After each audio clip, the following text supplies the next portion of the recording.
Dans ton école ou sur ton lieu de formation, tu devrais te sentir en sécurité et respecté.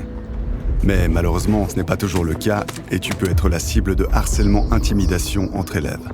Cela peut se passer pendant tes cours, durant les pauses, dans les couloirs, les toilettes et les vestiaires, ou sur le chemin de l'école ou de ton lieu de formation. Le harcèlement-intimidation entre élèves est un phénomène de groupe. Il implique plusieurs élèves qui participent de près ou de loin.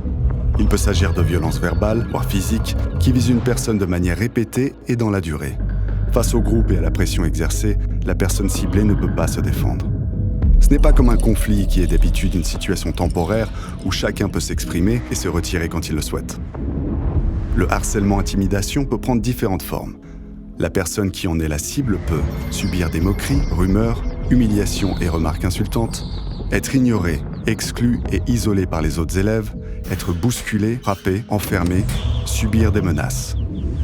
Ces comportements et propos sont souvent banalisés. Pourtant, ils ont pour effet de blesser ou d'humilier la personne visée et ne sont pas acceptables.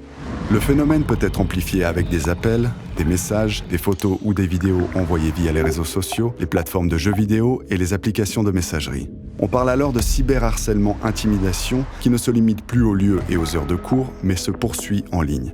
La personne visée n'a plus de répit.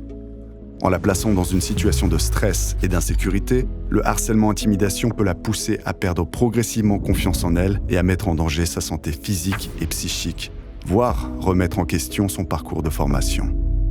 En Suisse, certains actes sont punissables par la loi. Le harcèlement-intimidation n'est pas acceptable. Tu dois pouvoir te sentir en sécurité à l'école ou sur ton lieu de formation. Tu peux demander de l'aide à une personne de confiance comme ton enseignante ou enseignant, une médiatrice ou un médiateur scolaire ou une autre personne ressource. Tu peux aussi en parler à des amis ou à tes proches.